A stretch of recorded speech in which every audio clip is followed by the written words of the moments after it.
நேரம் மற்றும் வேலை அப்படிங்கிற தலைப்புல உள்ள பார்ட் 10 வீடியோ தான் பார்க்க போறோம். இந்த பாட்டுல கும்பல் கணக்கு தான் பார்க்க போறோம். கும்பல் கணக்கா அப்படின்னு கேட்டீங்கன்னா ஆமாங்க. ஒரு கும்பல் இருப்பாங்க, அந்த கும்பல் கூட இன்னொரு கும்பல் வந்து இணைவாங்க. அப்படி இல்லை அப்படின்னா யாருக்குனவே இருக்கிற கும்பல்ல இருந்து ஒரு சில பேர் வெளியில போவாங்க. இன்னும் புரியலையே அப்படின்னு கேட்டீங்கன்னா வீடியோ ஸ்கிப் பண்ணாம பாருங்க, அப்பதான் தெளிவா புரியும். வீடியோக்குள்ள போறதுக்கு முன்னாடி வெல்கம் டு ஷஃபி கைடன்ஸ். நான் உங்கள் ஷஃபி. டிஎன்பிசி கணிதம் தொடர்புடைய வீடியோக்கள் நம்ம சேனல்ல அப்டேட் ஆகிட்டே இருக்கும். நம்ம சேனலுக்கு நீங்க புதுசு அப்படின்னா சப்ஸ்கிரைப் பண்ணி வச்சுக்கோங்க, மறக்காம பெல் ஐக்கானையும் கிளிக் பண்ணி வச்சுக்கோங்க. வாங்க வீடியோக்குள்ள போயிடலாம். 120 men had provisions for 200 days. After 5 days, 30 men died due to an epidemic. The remaining food will last for, அதாவது 120 பேர் 200 நாட்களுக்கு தேவையான உணவுப் பொருட்களை வைத்துள்ளனர். 5 நாட்களுக்கு பிறகு 30 பேர் தொற்று நோயால் இறந்து விடுகின்றனர். ரொம்ப கஷ்டமா இருக்கு. எனில் மீதமுள்ள உணவுப் பொருட்கள் எத்தனை நாட்களுக்கு இருக்கும் அப்படின்னு கேட்டிருக்காங்க. ரொம்ப முக்கியமான கேள்வி. 2018 டிஎன்பிசி எக்ஸாம்ல கேட்கப்பட்ட கேள்வி. சரி வாங்க முதல்ல அவங்க என்ன கொடுத்துருக்காங்களோ அப்படி எழுதிக்கலாம். யாரை பத்திலாம் கொடுத்துருக்காங்க? ஆட்களை பத்தி கொடுத்துருக்காங்க, நாட்களை பத்தி கொடுத்துருக்காங்க. சரி எழுதிக்கலாமா? ஆட்கள் எத்தனை ஆட்களை குறிக்கிறதுக்கு ஆ அப்படின்னு சொல்லிட்டு எடுத்துக்கிறது, நாட்களை குறிக்கிறத நான் அப்படின்னு சொல்லிட்டு எடுத்துக்கிறது. ஆட்கள் மொத்தம் 120 பேர் இருக்கிறாங்கப்பா. அதுல அவங்களுக்கு 200 நாட்களுக்கு தேவையான உணவுப் பொருட்கள் இருக்குதான். சரி, அடுத்து என்ன கொடுத்துருக்காங்க? 5 நாட்களுக்கு பிறகு அப்படின்னு சொல்லிட்டு கொடுத்துட்டாங்க. அதாவது இந்த 200ல இருந்து 5 நாள் கழிஞ்சதற்கு பிறகு அப்படின்னு சொல்லிட்டு கொடுத்துட்டாங்க. கீழே அந்த 120 அப்படியே போட்டுக்கோங்க. இங்க மட்டும் நம்ம சேஞ்சஸ் பண்ண போறோம். அதாவது 120, அதாவது 200ல இருந்து 5 நாட்களுக்கு பிறகு அப்படின்னு சொல்லிட்டு இருக்கிறதுனால 200 - 5 அப்படின்னு சொல்லிட்டு போட போறோம். 200 - 5 எவ்வளவுங்க? 195. அதாவது இதுக்கு என்ன அர்த்தம் அப்படின்னா 5 நாள் கழிஞ்சதுக்கு அப்புறமும் 120 பேருக்கு இன்னும் உணவு இருக்கிறதா அர்த்தம். சரி இருக்கட்டும். 30 பேர் தொற்று நோயால் இறந்து விடுகின்றனர். அதாவது இந்த 120 பேர்ல இருந்து 30 பேர் என்ன செஞ்சிடறாங்களாம்? தொற்று நோயால இறந்துடுறாங்களாம். இங்கிட்டு கழிப்போமா? 120 - 30 எத்தனை வரும்? 90. இப்போ 90 பேர் தான் இருக்காங்க. அந்த 90 பேர்த்துக்கு எத்தனை நாள் இன்னும் உணவு இருக்கும் அப்படிங்கிறது தான் கேள்வி. இந்த எப்படி சால்வ் பண்ணும் அப்படின்னா, நீங்க நம்மளோட வீடியோ முன்னாடிலாம் பார்த்துட்டு தான் தெரியும். நேர்மாறல் எதிர்மாறல் அப்படின்னு சொல்லிட்டு கணக்கு நடத்தியிருப்போம். அதே மாடல்ல தாங்க சால்வ் பண்ண போறோம். என்னாச்சு? 120 பேர் இருக்காங்க. 5 நாட்களுக்கு பிறகு அப்படின்னு சொல்லிட்டு இருக்கு இல்லையா, இதை தான் போடணும். அதாவது இது ஆட்களை குறிக்கக்கூடியது, இது நாட்களை குறிக்கக்கூடியது. சரி, 195 அப்படின்னு சொல்லிட்டு இருக்கு இல்லையா, அதை இந்த சைடு போட்டுக்கோங்க. சரி இருக்கட்டும். அதுக்கடுத்து என்ன சொல்றாங்க? 120 பேர்ல இருந்து 30 பேர் இறந்து போயிடுறாங்கப்பா. அதாவது 90 பேரா ஆயிடுறாங்க அப்படின்னு சொல்லிட்டு கொடுத்துருக்காங்க. அப்போ அந்த 90 பேர்த்துக்கு இன்னும் உணவுப் பொருட்கள் எத்தனை நாட்களுக்கு இருக்கும் அப்படிங்கிறது தான் கண்டுபிடிக்க போறோம். நல்லா கவனிச்சிங்கன்னா தெரியும். இங்க பாருங்கப்பா, என்ன ஆயிருக்கு? 120ல இருந்து ஆட்கள் 30ஆ குறைஞ்சிருக்கு. அதாவது 90ஆ ஆயிருக்காங்க. அதாவது இடது பக்கம் மதிப்பு குறைஞ்சிருக்கு. 120ல இருந்து 90ஆ குறைஞ்சிருக்கு. இன்னொன்னு நல்லா கவனிச்சுக்கோங்க. ஆட்கள் குறைஞ்சிட்டா உணவுப் பொருட்கள் நம்மளுக்கு அதிகமா இருக்குமா? ஆட்கள் குறைஞ்சிட்டாங்க. அப்போ 195 நாளைக்கு இருக்க வேண்டிய உணவுப் பொருட்கள் அதை விட இன்னும் அதிகமான நாட்களுக்கு இருக்கும் அப்படின்னு சொல்லிட்டு சொல்ல வரேன். அதாவது இடது பக்கம் டிக்ரீஸ் ஆச்சுன்னா வலது பக்கம் இன்க்ரீஸ் ஆகும் அப்படின்னு சொல்லிட்டு சொல்ல வரேன். இப்படி இடது பக்கமும் வலது பக்கமும் ஒரு பக்கம் டிக்ரீஸ் ஆகி ஒரு பக்கம் இன்க்ரீஸ் ஆச்சு அப்படின்னா அந்த மாதிரி மாடலை எதிர்மாறல் அப்படின்னு சொல்லிட்டு சொல்லுவோம். எதிர்க்க எதிர்க்க எப்படி போதும், அதனால எதிர்மாறல்னு சொல்லுவோம். எதிர்மாறல் கணக்குகளை எப்படி சால்வ் பண்ணும் அப்படின்னா, இந்த 120க்கு ஆப்போசிட்ல இருக்கக்கூடிய வேல்யூவை இன்டூ பண்ணணும். இந்த 120க்கு கீழே இருக்கு இல்லையா, அந்த வேல்யூவை டிவைட் பண்ணணும். அவ்வளவுதாங்க. பண்ணிட்டா ஆன்சர். சரி, 120 இன்ட்டு ஏத்தாக்குல இருக்குது 195 டிவைடட் பை 90. சரி, இப்போ இதெல்லாம் கேன்சல் பண்ண முடியுமோ? அதெல்லாம் பண்ணிடுவோமா? கீழே ஒரு சேவர் மேலே ஒரு சேவர் கேன்சல் பண்ணிக்கலாம். 3 × 3 9, 4 × 3 12, 1 3 3, 65 3 195. அப்போ 4 × 65 260 ஆப்ஷன்ல இருக்கா? ஆப்ஷன் டி தான் சரியான விடை. சரி, அடுத்த சம் போயிடலாமா? கொஸ்டினை நல்லா புரிஞ்சுக்கோங்க, அப்பந்தான் கிளியரா ஆன்சர் பண்ண முடியும். இந்த இடத்துல நம்மளுக்கு கொஞ்சம் எல்லாமே புரிஞ்சு நம்ம ஆன்சர் பண்ணாதாங்க பண்ண முடியும். சரி, அடுத்த சம் போயிடலாம். 6% completes a work in 12 days. After 2 days 6 more person join the work. How long will it take to complete the work அப்படின்னு கேட்டிருக்காங்க. 6 நபர்கள் ஒரு வேலையை 12 நாட்களில் செய்து முடிக்கின்றனர். 2 நாட்கள் கழித்து மேலும் 6 நபர்கள் வந்து சேர்கிறார்கள் எனில் அவ்வேலையை செய்ய எத்தனை நாட்கள் எடுத்துக்கொள்வார்கள் அப்படின்னு சொல்லிட்டு கேட்டிருக்காங்க. இதுவுமே முக்கியமான கேள்வி. 2022 டிஎன்பிஎஸ்சி எக்ஸாம்ல கேட்கப்பட்ட கேள்வி. சரி, என்னத்தை பத்தி எல்லாம் கொடுத்திருக்காங்க? ஆட்களை பத்தி கொடுத்திருக்காங்க, நாட்களை பத்தி கொடுத்திருக்காங்க. ஆட்களை குறிக்க அப்படின்னு சொல்லிட்டு வச்சுக்கிறேன், நாட்களை குறிக்க நான் அப்படின்னு சொல்லிட்டு வச்சுக்கிட்டேன். சரி, இருக்கட்டும். எத்தனை பேர் இருக்காங்க? மொத்தம் 6 பேர் இருக்காங்களாம்ப்பா. அவங்க எத்தனை நாள்ல வேலையை முடிக்கிறாங்களாம்? 12 நாள்ல வேலையை முடிக்கிறாங்களாம். சரி, இருக்கட்டும். 2 நாட்கள் கழித்து அப்படின்னு சொல்லிட்டு வந்துருச்சு. என்ன பண்ணணும்? இந்த 12 நாள்ல இருந்து 2 கழிக்கணும். நமக்கு தெரிஞ்ச விஷயம் தானே. சரி, பண்ணிடுவோம். கீழே இந்த 6 ஆட்களை அப்படியே வச்சுக்கோங்க. அப்போ இந்த 12ல இருந்து 2 கழிச்சோம் அப்படின்னா எத்தனை வரும்? 10 அப்படின்னு சொல்லிட்டு வரும். சரி, இருக்கட்டும். மேல பார்த்தா கணக்கு மாதிரியே தாங்க. அதுக்கடுத்து என்ன ஆகுதான்? 2 நாட்கள் கழித்து 6 பேரு இன்னும் எக்ஸ்ட்ராவா அந்த வேலையில சேர்றாங்களாம். சரி, அது அப்படியே எழுதிக்கிடுவோமா? யாருக்குனவே 6 பேர் இருக்காங்க, இன்னும் 6 பேர் கூடுதலா சேருதாங்க எனில் அவ்வேலையை செய்ய எத்தனை நாட்கள் எடுத்துக்கொள்வார்கள் அப்படின்னு சொல்லிட்டு கேட்டிருக்காங்க. அதாவது 6 பேர் கூட இன்னும் 6 பேர் சேர்ந்தா எத்தனை நாள்ல வேலையை முடிப்பாங்க அப்படின்னு சொல்லிட்டு கேட்டிருக்காங்க. சரி, அதே மாதிரி மேல பார்த்த மாதிரியே தான் 6 படுக்கணும். அப்புறம் 12ல இருந்து கொஸ்டின்ல கொடுத்துருக்க மாதிரியே கழிச்சோம் இல்லையா? அந்த வேல்யூவை 6க்கு பக்கத்துல போட்டுக்கோங்க. இது ஆட்களை குறிக்குது, இது நாட்களை குறிக்குது. சரி, இருக்கட்டும். 6 + 6 எத்தனை? 12. அப்போ 12 பேர் இருக்கையில எத்தனை நாள்ல வேலையை முடிப்பாங்க அப்படிங்கறதுதான் கேள்வி. இதையும் நல்லா கவனிச்சிங்கன்னா தெரியும். ஆட்கள் என்ன செய்தாங்க? 6ல இருந்து 12ஆ கூடி இருக்காங்க. சரி, இருக்கட்டும். நல்லா கவனிச்சிங்கன்னா தெரியும். 6 பேரே வந்து 10 நாள்ல வேலையை முடிக்கிறாங்க அப்படின்னா 12 பேர், அதாவது 6 பேர் கூட இன்னும் 6 பேர் சேர்ந்தா சீக்கிரமாவே அந்த 10 நாளைக்கு முன்னக்கூட்டியே வேலையை முடிச்சிருவாங்களா? அதனால இந்த பக்கம் குறையுது அப்படின்னு சொல்லிட்டு நான் சொல்ல வரேன். இப்போ ஒரு பக்கம் கூடுது, ஒரு பக்கம் குறையுது அப்படின்னா இது என்னது? எதிர்மாறல். எதிர்மாறல்னா என்ன பண்ணணும்? 6க்கு ஆப்போசிட்ல இருக்கிறத இன்ட்டு பண்ணணும். இன்ட்டு 10 டிவைடட் பை 6க்கு கீழே இருக்கிறத டிவைட் பண்ணணும். Divide by 12. ஓர் 6 6, ஈர் 6 12, ஓர் 2 2, ஐ 2 10. 5 நாட்கள். ஆப்ஷன் டி தான் சரியான விடை. அடுத்த சம் பேரலாமா? என்ன கொடுத்திருக்காங்க?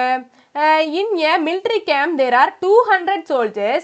Groceries for them are available for நினைக்கிறேன். For 40 days. If 50 more soldiers join them, how long will they grocery last? அதாவது ஒரு ராணுவ முகாமில் 200 போர் வீரர்கள் உள்ளனர். அவர்களுக்கு 40 நாட்களுக்கு தேவையான உணவுப் பொருட்கள் முகாமில் உள்ளன. மேலும் 50 வீரர்கள் வந்து சேர்ந்தால் உணவுப் பொருட்கள் எத்தனை நாட்களுக்கு போதுமானதாக இருக்கும் அப்படின்னு சொல்லிட்டு கேட்டிருக்காங்க. யாரை பத்திலாம் கொடுத்திருக்காங்க? முதல்ல ஆட்கள், அதாவது ராணுவத்துல எத்தனை ஆட்கள் இருப்பாங்க அப்படிங்கிறதையும் கொடுத்துட்டாங்க. உணவுப் பொருட்கள் எத்தனை நாட்களுக்கு இருக்கும் அப்படிங்கிறதையும் கொடுத்துட்டாங்க. அதாவது ஆட்களை குடிக்க ஆண் வச்சுக்கிடுது, நாட்களை குடிக்க நான் அப்படின்னு சொல்லிட்டு வச்சுக்கிடுது. சரி, இருக்கட்டும். மொத்தம் எத்தனை ஆட்கள் இருக்காங்க? 200 பேர் இருக்காங்க. எத்தனை நாளைக்கு அவங்களுக்கு மொத்தம் உணவுப் பொருட்கள் இருக்குதான்? 40 நாளைக்கு உணவுப் பொருட்கள் இருக்குதான். சரி, இருக்கட்டும். மேலும் 50 வீரர்கள் சேர்ந்தால், அதாவது இந்த 200 பேர் கூட இன்னும் 50 பேர் சேர்ந்தால் உணவுப் பொருட்கள் எத்தனை நாட்களுக்கு இருக்கும் அப்படிங்கிறது தான் கேள்வி. அப்போ இந்த 200ஐயும் 50ஐயும் கூட்டணும் அப்படின்னா 250 அப்படின்னு சொல்லிட்டு ஆகும். நல்லா கவனிச்சிங்கன்னா தெரியுங்க. என்ன ஆயிருக்கு? ஆட்கள் 200ல இருந்து 250ஆ கூடி இருக்கு. சரி, இருக்கட்டும். அப்போ 200 பேருக்கே 40 நாளைக்கு தான் உணவு இருக்கு. அப்போ கூட 50 பேர் சேர்ந்தா சீக்கிரம் உணவுப் பொருள் காலி ஆயிருமா ஆவாதா? நீங்களே சொல்லுங்க. 200 பேர் கூட இன்னும் 50 பேர் சேர்றதுனால 40 நாளைக்கு இருக்கக்கூடிய உணவுப் பொருள் இன்னும் கம்மியான நாட்களுக்கு தான் இருக்கும். அதாவது ஒரு பக்கம் கூடுது, ஒரு பக்கம் குறையுது. அப்ப இதை என்ன பண்ணணும்? எதிர்மாறல் அப்படிங்கிற விதிப்படி 200 அப்படி போட்டுக்கோங்க. இன்ட்டு அதுக்கு ஆப்போசிட்ல இருக்கிறது 40 அப்படி போட்டுக்கோங்க. டிவைடட் பை அதுக்கு கீழே என்னது இருக்கு? 250 ரவுண்ட் பண்ணிட்டோம். அந்த 250 போட்டுக்கோங்க. இதை கேன்சல் பண்ணோம்னா ஆன்சர். அப்போ ஒரு சைவர் கேன்சல் ஆயிருமா? 4 5 20, ஐ 5 25, ஓர் 5 5, எண் 5 40. அப்போ 4 × 8 32. ஆப்ஷன் சி தான் சரியான விடை. அதாவது 200 பேர் இருக்கையில 40 நாளைக்கு உணவுப் பொருள் இருக்கு. கூட 50 பேர் சேர்ந்து 250 பேர் ஆனாங்க அப்படின்னா 32 நாளைக்கு தான் உணவு இருக்கு. சரி, அடுத்த சம் பேரலாமா? என்ன கொடுத்துருக்காங்க? A camp had provisions for 490 soldiers for 65 days. After 15 days, more soldiers arrived and the remaining provision lasted for 35 days. How many soldiers joined the camp? அதாவது ஒரு முகாமில் 65 நாட்களுக்கு 490 வீரர்களுக்கும் போதுமான மளிகை பொருட்கள் இருந்தன.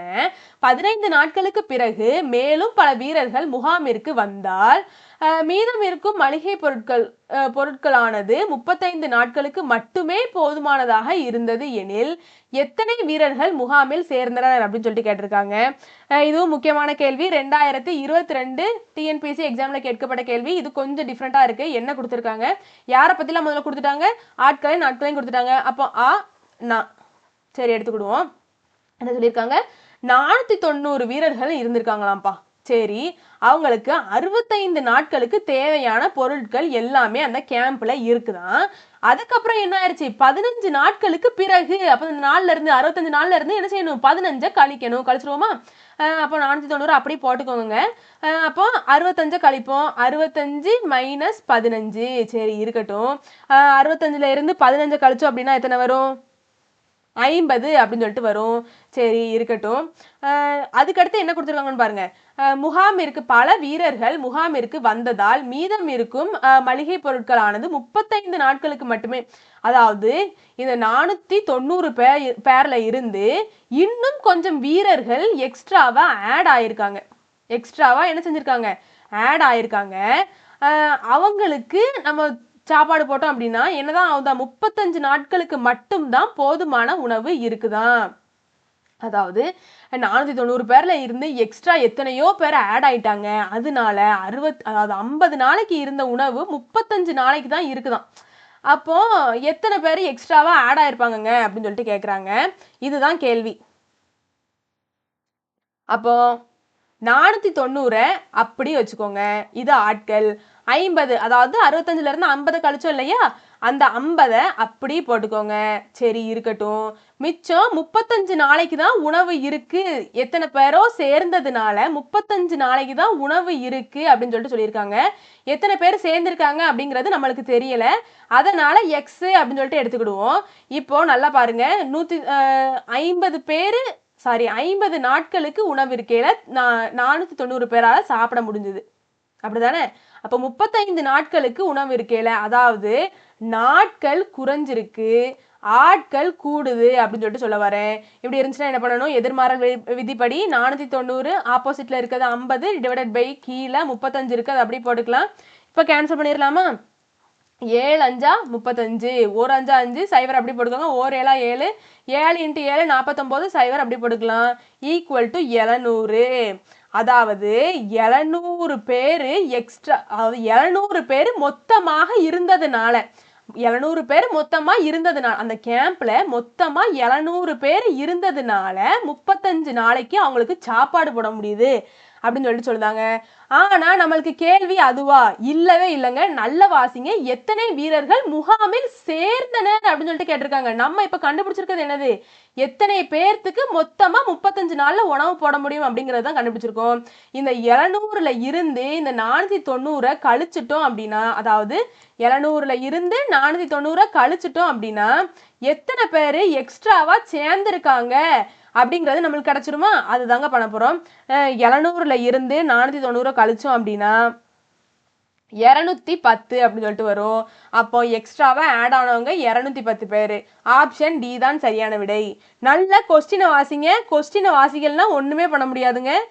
சரி, இது என்ன பிரமாதம்? ஸ்பெஷல் ஐட்டம் ஒன்று இருக்கே. சரி வாங்க பார்த்துடலாம். A troop has provisions for 276 soldiers for 20 days. How many soldiers leave the troop so that provisions may last for 46 days? 276 வீரர்கள் உள்ள ஒரு பட்டாளத்தில் 200 நாட்களுக்கு தேவையான சமையல் பொருட்கள் உள்ளது. சரி இருக்கட்டும். அந்த பொருட்கள் 46 நாட்களுக்கு நீடிக்க வேண்டும் எனில் எத்தனை வீரர்கள் இந்த பட்டாளத்தை விட்டு செல்ல வேண்டும் அப்படின்னு சொல்லிட்டு கேட்டிருக்காங்க. ரொம்ப ரொம்ப ரொம்ப முக்கியமான கேள்வி. 2019 குரூப் 1 தேர்வுல கேட்கப்பட்ட கேள்வி. முதல்ல என்ன கொடுத்துருக்காங்களோ அப்படி எழுதிக்கலாம். ஆட்களை பத்தியும் கொடுத்துருக்காங்க, நாட்களை பத்தியும் கொடுத்துருக்காங்க. சரிப்பா எழுதிக்கலாம். ஆட்கள் மொத்தம் எத்தனை பேர் இருக்காங்க? 276 பேர் இருக்காங்க. அவங்களுக்கு 20 நாட்களுக்கு தேவையான சமையல் பொருட்கள் எல்லாமே இருக்குதான். சரிப்பா, இருக்கட்டும். அந்த பொருட்கள் 46 நாளைக்கு, அதாவது இந்த 20ஆ இருக்கக்கூடிய பொருட்கள் 46 நாளைக்கு நீடிக்கணும் அப்படின்னா எத்தனை வீரர்கள் அந்த பட்டாளத்தை விட்டு போகணும்? 276 பேர்ல எத்தனை வீரர்கள் அந்த பட்டாளத்தை விட்டு போனா அந்த உணவுப் பொருள் 46 நாளைக்கு நீடிக்கும் அப்படின்னு சொல்லிட்டு கேட்டிருக்காங்க. அதாவது 260ல இருந்து ஏதோ ஒரு வேல்யூ கழிச்சோம் அப்படின்னா 46 நாட்களுக்கு அந்த உணவுப் பொருட்கள் மிஞ்சுமா. அந்த ஏதோ ஒரு வேல்யூ தான் கண்டுபிடிக்க போறோம். மேல பார்த்தா கணக்கு மாதிரி தான், இது கொஞ்சம் டிஃப்ரெண்ட், அவ்வளவுதான். அதாவது இது ஆட்களை குறிக்க போது, இது நாட்களை குறிக்க போது. சரி, இருக்கட்டும். 276 பேருக்கு 20 நாட்கள்ல உணவு போட முடிஞ்சதுன்னா 46 நாட்கள்ல எத்தனை பேர்த்துக்கு உணவு போட முடியும் அப்படிங்கிறதா. எத்தனை வீரர்கள் இருப்பாங்க அப்படிங்கிற மாதிரி எடுத்துக்கிட்டு இது முதல்ல சால்வ் பண்ணிடுவோம். இதுலயும் பாருங்க, இது நாட்கள் கூடுது. நாட்கள் என்ன செய்யுது? கூடுது. இருக்கக்கூடிய நாட்கள் அதிகரிக்கி. அப்ப ஆட்கள் குறைஞ்சிருக்கணும். எதிர் விகிதத்துல இருக்கு. என்ன பண்ணணும்? 276 × 20 ÷ 46 அப்படின்னு சொல்லிட்டு போட்டுக்கிடுவோம். கேன்சல் பண்ணிடுவோமா? 2 2 0, இது 46ங்க. அப்ப 2 2 4, 3 2 6, 23 23, 12 23 276.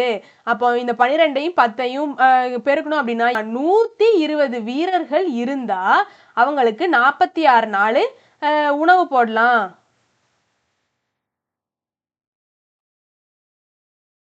அதாவது என்ன நம்மளுக்கு கடைசியா கிடைச்சிருக்கு?